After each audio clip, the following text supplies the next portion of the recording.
ನಿಮ್ಮ ಸತ್ಯ ಯುನಿಲೆಟ್ ಅಲ್ಲಿ ಫುಲ್ ಮೂನ್ ಸೇಲ್ ಮೇ 31 ಒಂದಿನ ಮಾತ್ರ. ಸತ್ಯ ಯುನಿಲೆಟ್ 2026ರ IPL ಫೈನಲ್ ಕಾದಾಟಕ್ಕೆ ಕ್ಷಣಗಣನೆ ಆರಂಭ ಆಗಿದೆ. ಕೆಲವೇ ಕ್ಷಣಗಳಲ್ಲಿ RCB ಹಾಗೂ GT ನಡುವೆ ಪಂದ್ಯ ಆರಂಭ ಆಗತ್ತೆ. 7 ಗಂಟೆಗೆ ಟಾಸ್ ಆಗತ್ತೆ. ಸತತ 2ನೇ ಬಾರಿ ಕಪ್ ಗೆಲ್ಲುವ RCB ಮತ್ತೊಮ್ಮೆ ಒಂದು ಇತಿಹಾಸವನ್ನು ನಿರ್ಮಾಣ ಮಾಡೋದಕ್ಕೆ ಒಂದು ಸುವರ್ಣ ಅವಕಾಶ ಇದೆ. ಚಾಂಪಿಯನ್ ಪಟ್ಟಕ್ಕಾಗಿ ಉಭಯ ತಂಡಗಳ ಕಾದಾಟ ಇದು. ಯಾವುದೇ ತಂಡ ಚಾಂಪಿಯನ್ ಆದರೂ ಕೂಡ 2ನೇ ಬಾರಿಗೆ ಚಾಂಪಿಯನ್ ಆಗತ್ತೆ. ಸೊ ಬಲಿಷ್ಠ ತಂಡಗಳ ಸಮರಕ್ಕೆ ಇಡೀ ದೇಶವೇ ಕಾತುರದಿಂದ ಕಾಯ್ತಾ ಇದೆ. ಇಡೀ ವಿಶ್ವದ ಕ್ರಿಕೆಟ್ ಅಭಿಮಾನಿಗಳು ಅಂತ ಹೇಳ್ಬೋದು. ಕೇವಲ ನಮ್ಮ ಭಾರತ ದೇಶ ಅಷ್ಟೇ ಅಲ್ಲ, ಇಡೀ ವಿಶ್ವನೇ ಕ್ರಿಕೆಟ್ ಪ್ರೇಮಿಗಳು ಕಾಯ್ತಾ ಇರುವಂಥದ್ದು. ಯಾಕೆ? ಅದು RCB ಫೈನಲ್ ಹೋಗಿರೋದಕ್ಕೆ. RCBಯ ತಾಕತ್ತು ಏನು, RCBಯ ಫ್ಯಾನ್ ಬೇಸ್ ಯಾವ ರೀತಿಯಾಗಿದೆ ಅನ್ನೋದು ಇಡೀ ವಿಶ್ವಕ್ಕೆ ಗೊತ್ತಿರುವಂಥ ವಿಚಾರ. ಮತ್ತೊಮ್ಮೆ ಬ್ಯಾಕ್ ಟು ಬ್ಯಾಕ್ ಸತತ 2ನೇ ಬಾರಿಗೆ ಫೈನಲ್ಗೆ ಬಂದಿರುವಂಥ ಹಿನ್ನೆಲೆಯಲ್ಲಿ ಅದರ ಒಂದು ಹುಮ್ಮಸ್ಸು ಇನ್ನಷ್ಟು ಜಾಸ್ತಿನೇ ಇರುತ್ತೆ. ಸೊ ಹಂಗಾಗಿ RCB ಗೆಲ್ಲಬೇಕು ಅಂತೇಳಿ ಅಭಿಮಾನಿಗಳಿಂದ ಶುಭ ಹಾರೈಕೆ. ಬೆಳಗ್ಗೆಯಿಂದ ನಾವು ಮಧ್ಯಾಹ್ನ 3 ಗಂಟೆಗೂ ಕೂಡ ಇದೇ ವಿಚಾರವಾಗಿ ಡಿಬೇಟ್ ಇತ್ತು, ಒಂದು ಕಾರ್ಯಕ್ರಮವನ್ನು ಇಟ್ಕೊಂಡಿದ್ದೀವಿ. ಎಲ್ಲರೂ ಫೋನ್ ಮಾಡಿದ್ರು, RCBನೇ ಗೆಲ್ಲತ್ತೆ, RCBನೇ ಫೇವರೇಟ್ ಅಂತ. ಸೊ ಅದೇ ರೀತಿಯಾಗಿ ಎರಡು ಟೀಮನ್ನು ಹೋಲಿಕೆ ಮಾಡಿದ್ರೆ RCB ಮೇಲುಗೈ ಇದೆ. ಹಾಗಂತ ಹೇಳಿ ಗುಜರಾತ್ ಅಂತೂ ಕಳಪೆ ಟೀಮ್ ಅಂತೂ ಅಲ್ವೇ ಅಲ್ಲ, ಟಕ್ಕರ್ ಕೊಡುವಂಥ ತಂಡನೇ. ಸೊ ಯಾಮಾರಬಾರ್ದು RCB, ಯಾವುದನ್ನು ಈಸಿಯಾಗಿ ತೆಗೆದುಕೊಳ್ಬಾರ್ದು. ಇನ್ನೇನು ಕೆಲವೇ ಕ್ಷಣಗಳಲ್ಲಿ ಟಾಸ್ ಆಗುತ್ತೆ. ಟಾಸ್ ಆದ ನಂತರ 7ವರೆಗೆ ಈ ಪಂದ್ಯ ಆರಂಭ ಆಗತ್ತೆ. ಸೊ ಇಲ್ಲಿ RCBಗೆ ನನ್ನ ಪ್ರಕಾರ ಟಾಸ್ ಅಷ್ಟೊಂದು ಮ್ಯಾಟ್ರ್ ಆಗಲ್ಲ ಅಂತ ಅನ್ಕೋತೀನಿ. ಫಸ್ಟ್ ಬ್ಯಾಟಿಂಗ್ ಆದರೂ ಕೂಡ RCB ಗೆಲ್ಲಬಹುದು, ಸೆಕೆಂಡ್ ಬ್ಯಾಟ್ ಆದರೂ ಕೂಡ ಅದನ್ನು ಈಸಿಯಾಗಿ ಚೇಂಜ್ ಮಾಡ್ಬೋದು. ಯಾಕೆ ಅಂತ ಹೇಳಿದ್ರೆ ಈ ಸೀಸನಲ್ಲಿ RCB ಮೊದಲ ಬ್ಯಾಟಿಂದನೇ ಅತಿ ಹೆಚ್ಚು ಗೆದ್ದಿರೋದು. ಸೊ ಹಂಗಾಗಿ ಇಲ್ಲಿ RCBಗೆ ಟಾಸ್ ಮ್ಯಾಟ್ರ್ ಆಗಲ್ಲ ಅಂತೇಳಿ. ಬಟ್ ಈಗ ಬರ್ತಾ ಇರುವಂಥ ಮಾಹಿತಿ, ರಾಯಲ್ ಚಾಲೆಂಜರ್ಸ್ ಬೆಂಗಳೂರು ಟಾಸ್ ಗೆದ್ದಿದೆ, ಬೌಲಿಂಗ್ ಆಯ್ಕೆ ಮಾಡಿಕೊಂಡಿದೆ. ಆಲ್ಮೋಸ್ಟ್ ಆಲ್ ಇಲ್ಲಿ ಅರ್ಧ ಮ್ಯಾಚ್ ಗೆದ್ದಂಗೆ. ಇನ್ನು 50% ಕೆಲಸ ಮಾಡಬೇಕೀಗ. ಟಾಸ್ ಗೆದ್ದು ಫೀಲ್ಡಿಂಗ್ ಆಯ್ದುಕೊಂಡ RCB ಟಾಸ್ ಗೆದ್ದು ಇಲ್ಲಿ ಬೌಲಿಂಗನ್ನು ಆಯ್ಕೆ ಮಾಡಿಕೊಂಡಿದೆ ನಮ್ಮ RCB. ಯಾಕೆಂದರೆ ಆ ಪಿಚ್ಚು ಚೇಂಜಿಂಗ್ ಮಾಡೋದಕ್ಕೆ ಈಸಿ ಇರುತ್ತೆ. ಸೊ ಇವತ್ತಿನ ಪಿಚ್ ಏನಿದೆಯಲ್ಲ, ಬ್ಯಾಟಿಂಗ್ ಪಿಚ್ ಅದು.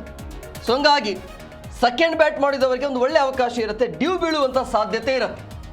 ಸೊ ಹಂಗಾಗಿ ಚೇಸ್ ಮಾಡೋದು ಬೆಟ್ರು ಅಂತೇಳಿ. ಯಾಕಂದರೆ ನಮ್ಮಲ್ಲಿ ಚೇಸ್ ಕಿಂಗ್ ಇದ್ದಾರೆ. ವಿರಾಟ್ ಕೊಹ್ಲಿ ಇರಬೇಕಾದ್ರೆ ನಮಗೆ ಸಮಸ್ಯೆನೇ ಇಲ್ಲ, ಅವರು ಎಷ್ಟೇ ಟಾರ್ಗೆಟನ್ನು ಕೊಟ್ಟಿದ್ರು ಕೂಡ. ಆಮೇಲೆ ಈ ಗುಜರಾತ್ ಅಂತ ಬಂದಾಗ ಟಾಪ್ 3 ಬ್ಯಾಟರ್ಸ್ ಮಾತ್ರ ಚೆನ್ನಾಗಿ ಆಡ್ತಾರೆ. ಆರಂಭದಲ್ಲಿ ಒಂದು ಪವರ್ ಪ್ಲೇಯಲ್ಲಿ ಒಂದು 2 ವಿಕೆಟ್ ಹೋಯಿತು ಅಂತ ಹೇಳಿದ್ರೆ ಆಲ್ಮೋಸ್ಟ್ ಆಲ್ RCB ಕಡೆ ಅದು ಪಂದ್ಯ ಆಗಿಬಿಡುತ್ತೆ. ಸೊ ಹಂಗಾಗಿ 200 ಒಳಗಡೆ ಈ ಒಂದು GT ತಂಡವನ್ನು, ಗುಜರಾತ್ ತಂಡವನ್ನು ಕಟ್ಟಿ ಹಾಕಿದ್ದೇ ಆದಲ್ಲಿ RCB ಮತ್ತೊಮ್ಮೆ ಚಾಂಪಿಯನ್ ಆಗೋದ್ರಲ್ಲಿ 2 ಮಾತೇ ಇಲ್ಲ, ಅದರಲ್ಲಿ ಅನುಮಾನವೇ ಬೇಡ. ಸೊ ಹಂಗಾಗಿ 190, 180 ಅಥವಾ 200 ಒಳಗಡೆ RCB ಕಟ್ಟಾಗಬೇಕಾಗತ್ತೆ ಗುಜರಾತ್ ತಂಡವನ್ನು. ಸೊ ಇಲ್ಲಿ RCB ಟಾಸ್ ಗೆದ್ದಿದೆ. ಈಗೇನೇ ಇದ್ರೂ ಕೂಡ ಪಂದ್ಯ ಗೆಲ್ಲಬೇಕು, ಟ್ರೋಫಿಯನ್ನು ಎತ್ತಿ ಹಿಡಬೇಕು, ಇತಿಹಾಸ ನಿರ್ಮಾಣ ಆಗತ್ತೆ. ಒಬ್ಬ ನಾಯಕನಾಗಿ ಸತತ ಬ್ಯಾಕ್ ಟು ಬ್ಯಾಕ್ ಯಾರೂ ಕೂಡ ಚಾಂಪಿಯನ್ ಮಾಡಿಸಿಲ್ಲ ಇದುವರೆಗೂ. IPL ಇತಿಹಾಸದಲ್ಲೇ ಬ್ಯಾಕ್ ಟು ಬ್ಯಾಕ್ ಟ್ರೋಫಿಯನ್ನು ಗೆದ್ದೇ ಇಲ್ಲ. ಅಂದರೆ ನಾಯಕನಾಗಿ, ಆರಂಭದ ನಾಯಕನಾಗಿ ಬ್ಯಾಕ್ ಟು ಬ್ಯಾಕ್ ಈ ರೀತಿಯಾಗಿ ಚಾಂಪಿಯನ್ ಆಗೇ ಇಲ್ಲ. ಅದರ ಜೊತೆಗೆ ಇನ್ನೊಂದು ವಿಶೇಷ ಏನು ಅಂತ ಹೇಳಿದ್ರೆ, ಮುಂಬೈ ಮತ್ತು ಚೆನ್ನೈ ಬ್ಯಾಕ್ ಟು ಬ್ಯಾಕ್ ಟ್ರೋಫಿಯನ್ನು ಗೆದ್ದಿದೆ. ಬಟ್ ಇವತ್ತು RCB ಗೆದ್ದಿದೆ ಆದಲ್ಲಿ ಆ ಪಟ್ಟಿಗೆ RCB ಕೂಡ ಸೇರುತ್ತೆ. ಸೊ ಇವತ್ತು ಬಹಳಷ್ಟು ನಿರೀಕ್ಷೆ ಇದ್ದಿದ್ದು ವಿರಾಟ್ ಕೊಹ್ಲಿ. ಇನ್ನು ಫಿಲ್ ಸಾಲ್ಟ್ ಈ ಪಂದ್ಯದಲ್ಲಿ ಇರ್ತಾರೆ ಇಲ್ಲ ಅನ್ನೋದನ್ನು ಇನ್ನೇನು ಕೆಲವೇ ಕ್ಷಣಗಳಲ್ಲಿ ಮಾಹಿತಿಯನ್ನು ಕೊಡ್ತೀವಿ.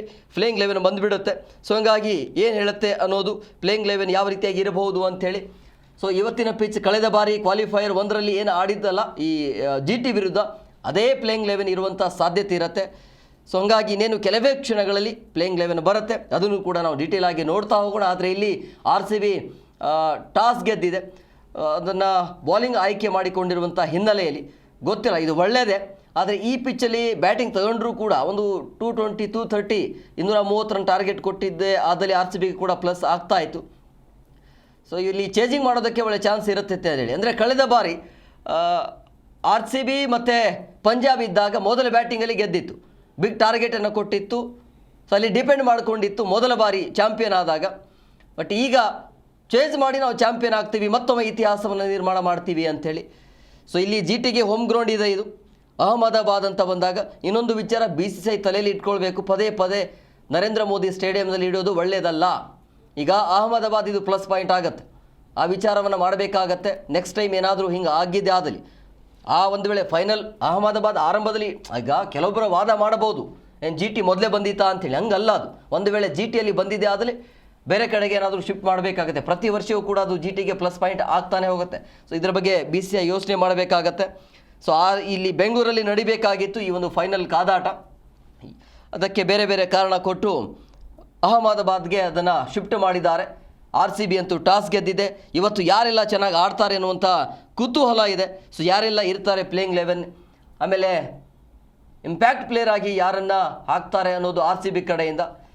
ಆಮೇಲೆ ಗುಜರಾತಲ್ಲಿ ಇವತ್ತು ಬಹುಶಃ ಅಲ್ಲೂ ಕೂಡ ಕೆಲವೊಂದಿಷ್ಟು ಚೇಂಜಸ್ ಆಗುವಂಥ ಸಾಧ್ಯತೆ ಇರುತ್ತೆ. ಅರ್ಷದ್ ಖಾನ್ ಬರುವಂಥ ಸಾಧ್ಯತೆ ಇದೆ. ಸೊ ಕಾದು ನೋಡಬೇಕು. ಇನ್ನೇನು ಕೆಲವೇ ಕ್ಷಣಗಳಲ್ಲಿ ಪ್ಲೇಯಿಂಗ್ 11 ಬರುತ್ತೆ. ಸೊ ಹಂಗಾಗಿ RCBದು ಪ್ಲೇಯಿಂಗ್ 11 ಬಂದಾಯಿತು. RCB ವಿರಾಟ್ ಕೊಹ್ಲಿ ಇದ್ದಾರೆ, Devdutt Padikkal, Rajat Patidar, Jitesh Sharma, Tim David, Krunal Pandya, Romario Shepherd. ಆವಾಗಲೇ ಹೇಳಿದ ಹಾಗೆ ಶೆಪರ್ಡ್ ಕಳೆದ ನಿನ್ನೆಯಿಂದ ಸಿಕ್ಕಾಪಟ್ಟೆ ಪ್ರಾಕ್ಟೀಸ್ ಮಾಡ್ತಿದ್ದಾರೆ. ಸೊ ಹಂಗಾಗಿ ಮತ್ತೊಮ್ಮೆ ಚಾನ್ಸ್ ಕೊಡ್ತಾ ಇದ್ದಾರೆ ರೊಮಾರಿಯೋ ಶೆಪರ್ಡ್ ಅವರಿಗೆ.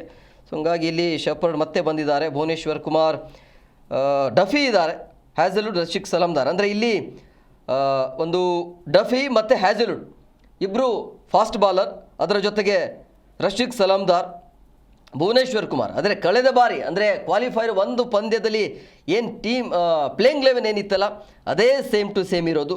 ಬಹುಶಃ ಇಲ್ಲಿ ಇಂಪ್ಯಾಕ್ಟ್ ಪ್ಲೇಯರಿನ ಬಂದಿಲ್ಲ.